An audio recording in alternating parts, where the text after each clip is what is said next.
Does everyone hear me okay? Okay. So thank you for the introduction. We will be talking about centered moments of weighted one-level densities of GL2 L functions. But I think we should pass this step by step. So first I'll define what an L function is, and then we'll go from there. Okay. So the leading example of an L function is the Riemann zeta function, which many of you may already know of. The Riemann zeta function is a function of a complex variable s, and it's given as a sum over natural numbers, 1 over n to the s. And due to the fundamental theorem of arithmetic, you know that every natural number can be uniquely expressed as a product of primes. And because of that, you have this very neat equality where you can express the sum over natural numbers as a product over primes. Because of this interaction that you have between complex analysis and primes, that is what number theorists care about, you're able to get information about prime numbers based on information about zeros of this function. In the interest of learning more about zeros, it is convenient to know that there's a functional equation, a way of relating how the function behaves on one side of the line 1/2 to how it behaves on the other side of the line 1/2, and that's given by this functional equation. The Riemann hypothesis goes one step further in saying that all the zeros of the function lie on the critical line 1/2. With that being said, a general L function follows along the very same lines as the Riemann zeta function. It is defined for you have some object f, you can associate coefficients af of n to it, and you have the same sort of Euler product that relies on the fact that these af of n's satisfy multiplicative properties. Even these functions have a symmetry across the line 1/2, and there is a Riemann hypothesis corresponding to a general L function which says that all its zeros lie on the critical line 1/2.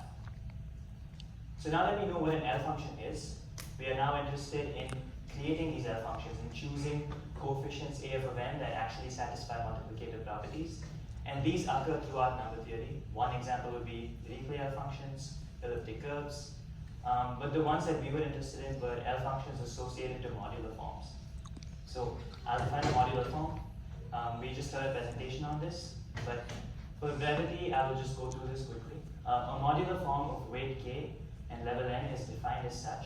The level n one has to think of as a period. So it's kind of periodic with respect to the n congruent subgroup, so it satisfies this transformation property, and it's holomorphic at all cusps, the cusps being infinity and some rational numbers. We were interested in, so when you have this concept of a period, if you're periodic with period 1, you can also be periodic with period 4. It's just a matter of how we convey these things. So if you're a form of level m, you're a form of every multiple of n as well. But it's convenient to fully reduce the level because it helps with future computations that we'll talk of. So we speak of what's called a new form, wherein the level is as reduced as possible. And there's also old forms wherein you can just convert from level 1 to level 4 and so on. This is just an illustration with the commonly known periodic function sign. But I think it's best explained through an analogy. So let's say you had twins, the first one born on Feb 28, 11:59 p.m., the second born on Feb 29 at midnight. The first twin is going to increment his age by 1 every year, and the other one increments his age by 1 every 4 years. So they decide to meet every year. The first twin, he's 24 years, at least that's what he claims he is, so he gets a glass of wine. And the underage twin, who's now age 6, gets an orange juice. So when they split the bill here, they clearly wouldn't, the first one's enjoying himself a lot more than the second one. So you can't really split the bill evenly. So what we do in this situation is the second twin has to now decide that he's living in a world of illusion, and he then increments his age by 1, and we can split the bill perfectly.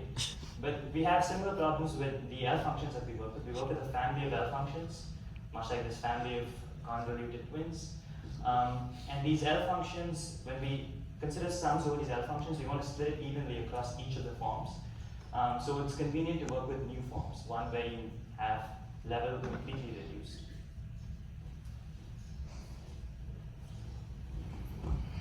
Thank you.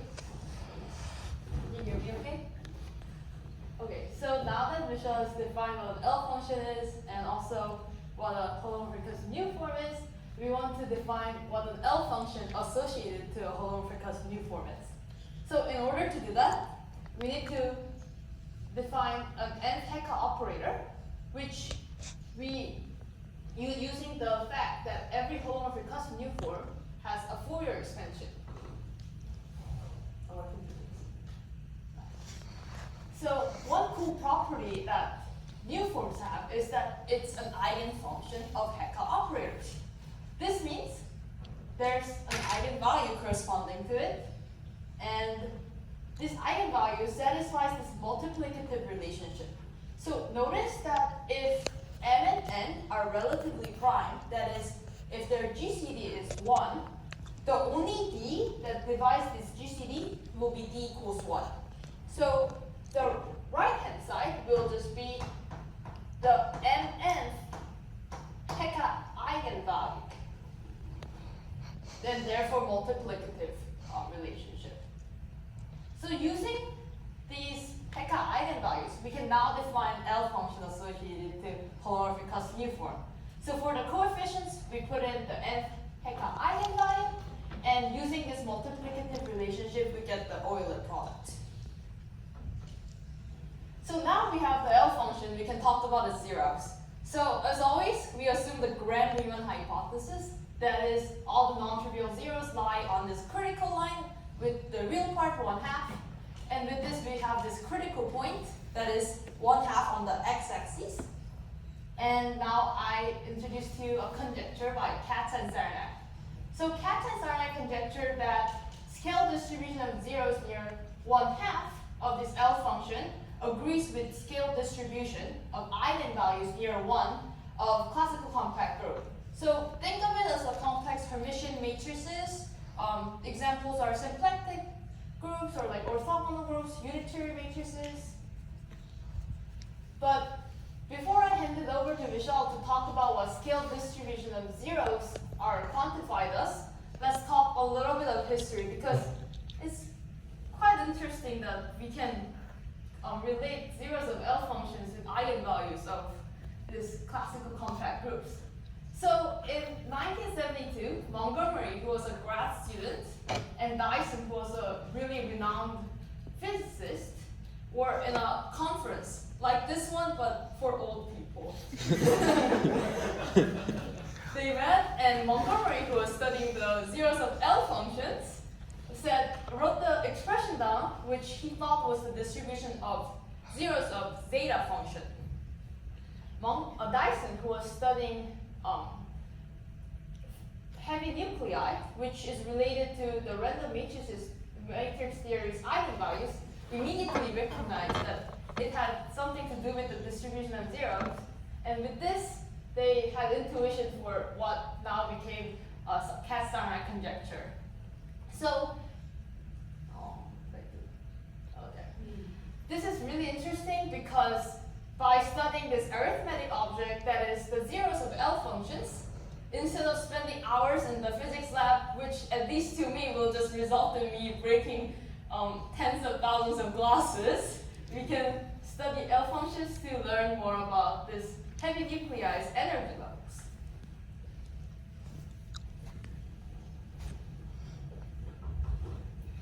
Okay, so as Olivia just explained, it's very convenient to actually compute certain statistics of these zeros. So consider the statistic that we consider is the one-level density.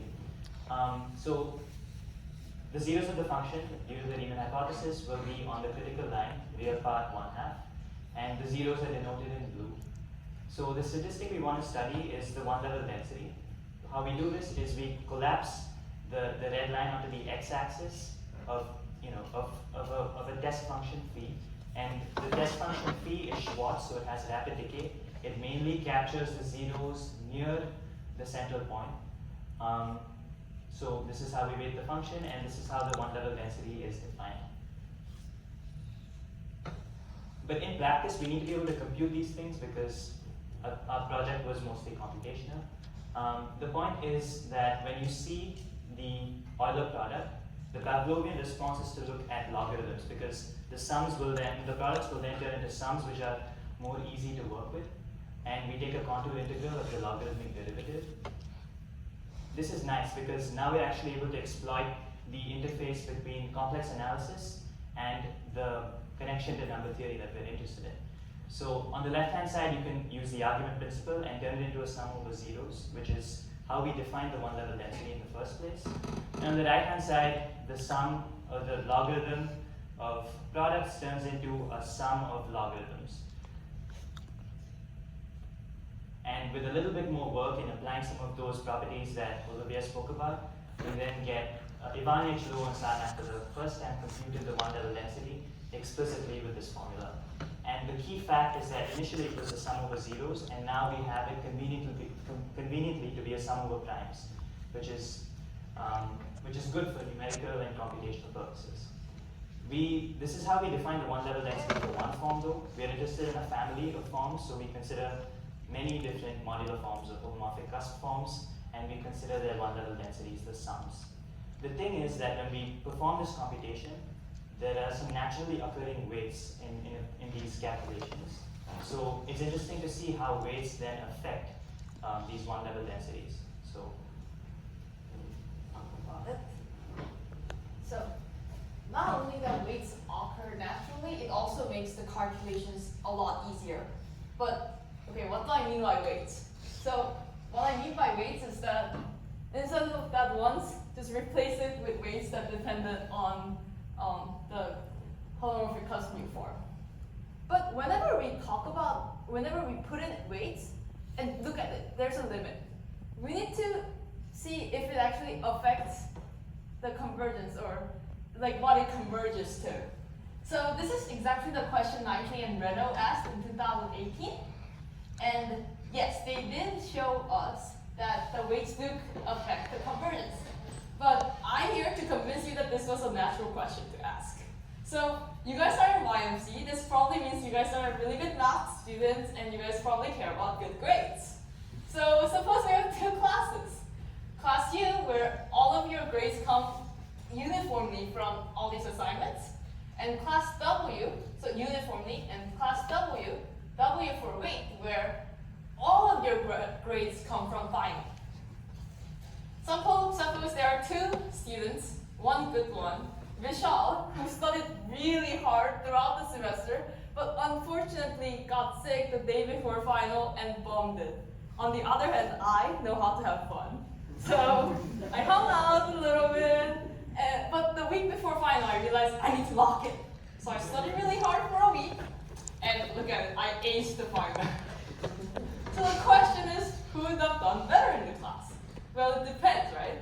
Depends on how the class assignments are weighted.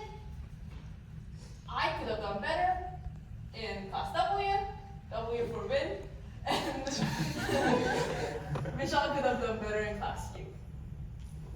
So, yes, Knightley and Renault did this for one-level densities of L function but weighted, and they use this weight. Notice that this weight is dependent on this Dirichlet character chi.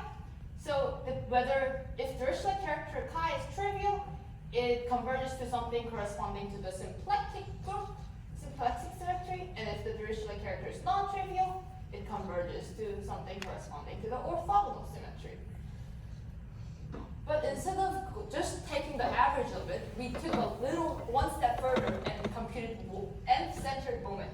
So if you guys have taken probability before, just think of our one-level density as a random variable, and this is the n-centered moment of this one-level density. So Hughes and Miller in 2007 computed this n-level density, but without weights for the family that we like and we are looking at, and their approach was very combinatorics heavy. So now putting it all together, our work was we take in weights and we compute nth level moment, nth level centered moment. So Vishal will talk a little bit about what we proved and how we proved it. and it's a good thing that I recovered quickly from the sickness because now I'm able to actually present. So what we did was we computed, as Olivia said, the nth centered moment of one-level densities, and they were also weighted. And we also expected to see a different weight based on how, a different convergence based on how we weighted things. But it turns out that we don't have, the functions, the test functions that we weighted our zeros by are of limited support, and hence we don't really see a difference in behavior just yet. It turns out that the n-centered moments are given by the moments of the Gaussian, and that's what we proved.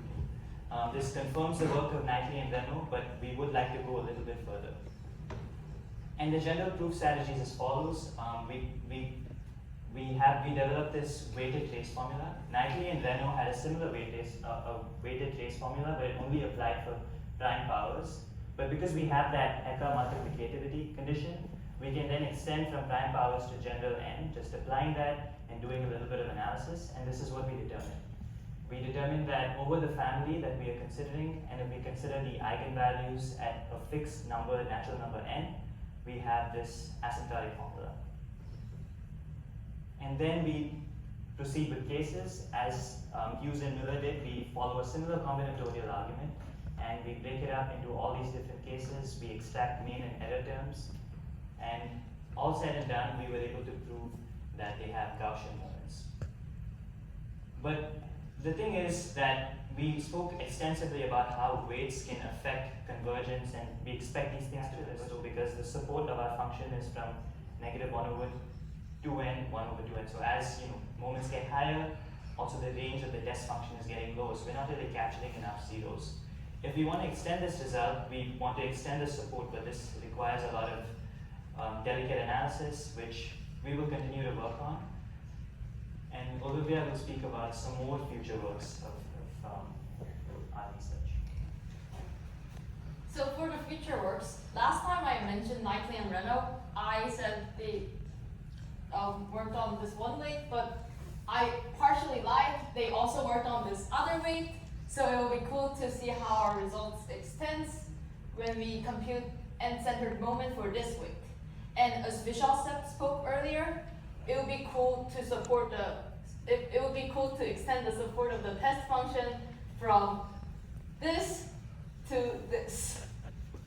And with this, we thank our advisor, Professor Miller, and the following institutions for their support.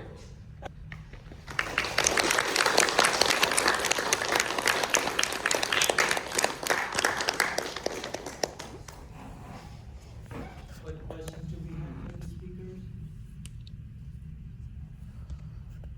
On the very last slide of the introduction stuff, you gave this thing that mentioned this so-called di-gamma factor. Yes. Yeah, is it possible for one of you to just talk very briefly about what's happening there, what that means? Okay, so can you go back to the previous slide? So essentially when we have this logarithmic derivative, so we consider the derivative of the L function, and then we divide it by the L function itself. And in doing so, when we split this into so the left-hand side will turn into the sum over zeros, which is the one-level density, and we like to relate that to a sum over primes. But as we do this, essentially what happens is we perform a Whittaker transform, and when we do that, a gamma factor just naturally comes out, and that's what provides these digamma functions. Can you go up this line? Comes from the functional equation. Yeah. Wait. Did I miss it? I think you went backwards, but it's okay. Oh. Yeah, I remember the functional equation thing. Yeah, Okay. so the point is that then you get this relation over primes, and then each of those primes is then contributing a gamma factor, and then with logarithmic derivatives, you get the digamma factor. Okay, very nice, thank you. Other questions?